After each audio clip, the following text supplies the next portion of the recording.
Olá, eu sou André Malta e esse é o canal Isso Aqui Não É Grego, uma abordagem descomplicada da literatura clássica. Episódio de hoje, Rodrigo Tadeu Gonçalves traduzindo Terêncio. É quase uma piada pronta, traduzir comédia é uma tragédia. Ou não. Rodrigo Tadeu Gonçalves mostra, com a sua versão para a peça Os Adelfos, de Terêncio, que traduzir comédia e traduzi-la poética e comicamente dá pé. Terêncio, para quem não sabe, forma junto com Plauto a grande dupla cômica do teatro romano, ambos tendo vivido lá atrás, no final do século III e início do século II a.C., bem antes dos grandes clássicos em língua latina da época imperial. Plauto e Terêncio, além de grandes poetas de um tempo em que as peças eram escritas inteiramente em versos, eram também grandes tradutores e adaptadores, porque nas suas montagens chupavam temas, situações e personagens de peças gregas populares, as quais refundiam e transportavam para outra realidade, a romana. Faziam tradução hipercriativa, sem acobertar nem o roubo nem a apropriação. Isso vale também para Os Adelfos, cujo título original, Adelphoi, já soava estrangeiro para o romano. Adelphoi significa irmãos em grego, não em latim, que dizia irmão com frater e germanus. Ou seja, estava literalmente na cara que essa era uma peça importada da Grécia, não só pelo título, mas pelo cenário, pela indumentária, pelos nomes. É como se hoje dessemos a uma peça em português e super brasileira, mas muito influenciada pela cultura americana ou copiada dela, no melhor sentido, o título The Brothers, e nela os nomes fossem todos americanos e a história se passasse, sei lá, em Nova York.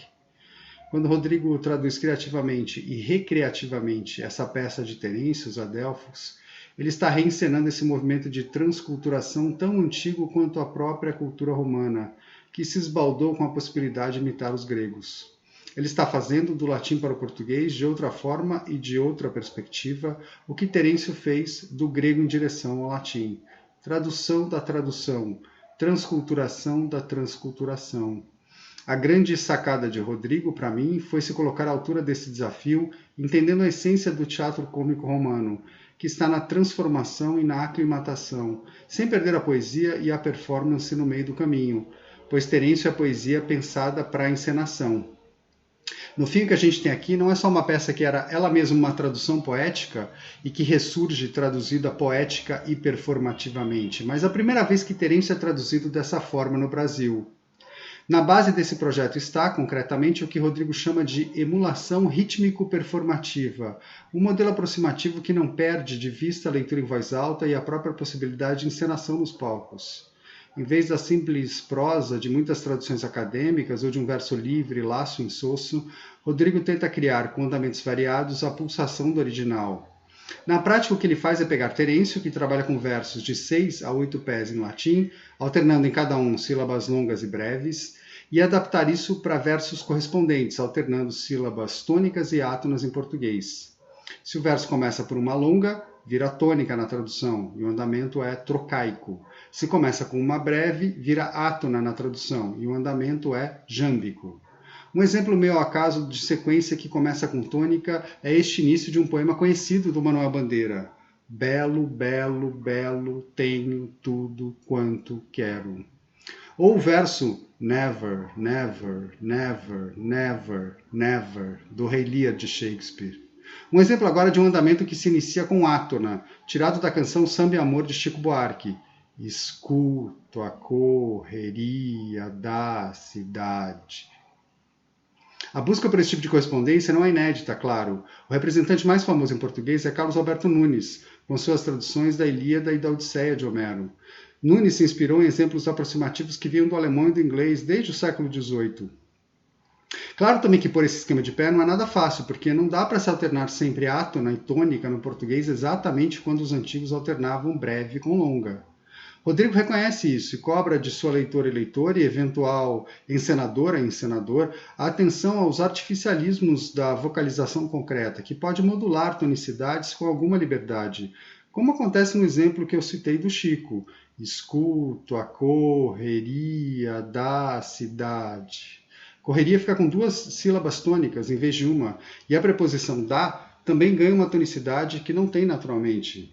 É isso que o Rodrigo sustenta ao longo da peça, indicando as modificações métricas que ela vai sofrendo no original e as correspondências que ele estabeleceu no português. Em Terêncio, assim como em Plauto, o metro mais comum é o de 6 pés jâmbicos, que começa por uma breve em alternância com uma longa. Na tradução isso significa começar por uma átona que se alterna com uma tônica. Vejam este exemplo da tradução de Rodrigo, um verso ágil, dividido entre 2 personagens, com uma afirmação inicial, uma pergunta e uma resposta, tudo numa linha só. Exato, que vai ser agora, como a coisa exige. Naturalmente, ao ler, a gente não precisa seguir essa prosódia a ferro e fogo. Ela tem 2 funções básicas: orientar a construção da tradução e, quem sabe, servir de apoio à vocalização teatral, à pulsação performativa. É como ler um decassílabo. A estrutura está lá por debaixo de cada um dos versos, mas qualquer um pode ler, atentando ou não para o seu ritmo. Eu disse que o verso mais comum da peça é o que tem 6 unidades rítmicas, mas não disse ainda que existem em latim liberdades na substituição de longas e breves, para facilitar a vida de quem versifica. Rodrigo buscou também uma margem de manobra em português. Seu correspondente pode ter 6 unidades rítmicas, mas às vezes 7, como no exemplo que eu dei. Essa margem ele se permite ter em relação aos outros metros também. O de 7 pés pode ter 7 ou 8 unidades. O de 8, 8 ou 9. De qualquer jeito, com tantas exigências, a gente poderia esperar um resultado retorcido, difícil, mas não é o que acontece. A fluidez na tradução de Rodrigo, um feito para uma peça que é, no final das contas, um extenso poema de quase 1000 versos. Um outro ponto sobre o qual Rodrigo comenta na introdução tem a ver com a disposição sintática e o vocabulário. No primeiro caso, a sintaxe, ele diz que a quis deixar muitas vezes rebuscada propositalmente, para dar certo gosto do latim, ao mesmo tempo que se permitiu formulações mais coloquiais. Vale o mesmo para o vocabulário, às vezes é antigo, latinizante, às vezes contemporâneo, o que colabora para a variação de tom na peça. O resultado, em geral, é bom. Temos sim coisas como louvar-te, adora ouvir, com o sentido de adora ouvir-te louvar, ou ela, o próprio, arranca ao leno, com o sentido de o próprio arranca ela ao leno, isto é, ao gigolô, ao cafetão. Mas mesmo em construções assim invertidas, daria para argumentar que podem ser entendidas a partir da vocalização, com suas ênfases próprias. Não custa lembrar que a inversão faz parte da linguagem falada também. No vocabulário, além de leno, mais difícil de entender que um simples gigolô, a gente encontra coisas como fides, iracundia e probíssimo, mas também putanhagem, chispar para sumir, interjeições como i, ui, opa, expressões como deixar quieto e puxar o saco, mano, safado, traste, tranqueira e assim por diante. Elas dão aquela cara brasileira à peça, algo inevitável na transculturação mínima da comédia. Mas, a meu ver, Rodrigo faz isso com equilíbrio, sem carregar nas gírias e respeitando o estilo sem excentricidades de Terêncio. Por outro lado, gostei também de algumas ousadias, sempre bem-vindas no cômico, como o uso do verbo defervescer, colado ao verbo latino, com o sentido de esfriar o ânimo ou acalmar-se, de paizinho queridão para pater mi festivissime, e a manutenção de construções sem conectivos, muito expressivas no original, mantidas como um jorro, como pereça perca verta e pereceu, partiu, subiu no barco. Pena que Rodrigo não tenha usado em relação ao título, usando uma forma mais transparente para o leitor, um simples os irmãos, os manos, ou até mesmo o já citado The Brothers. Pode ter sido talvez uma imposição editorial, mas a escolha deixou, ao meu ver, essa marca excessivamente acadêmica, no mau sentido.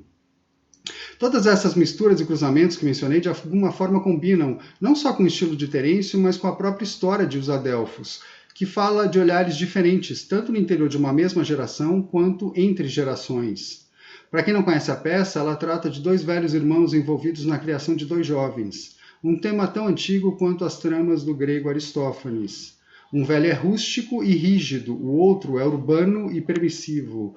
Os 2 jovens são filhos do velho rígido, mas ele deu um deles ao irmão sem filhos para criar. Só que nenhuma das criações diametralmente opostas, a mais tradicional e a mais inovadora, conseguiu impedir nem que um dos filhos se apaixonasse por uma cortesã, que logo no começo é raptada do seu gigolô, nem que o outro engravidasse uma garota cujo filho acaba nascendo durante a ação. No fim, na tirada mais divertida da peça, o irmão sisudo assume os modos do permissivo para castigá-lo e lhe dar uma lição de que as liberalidades podem ter consequências ruins. Não é a lição que Rodrigo nos dá as suas liberdades são uma fonte de inspiração e existem na mesma medida dos seus rigores. Eu fico por aqui, obrigado por ouvir e até a próxima.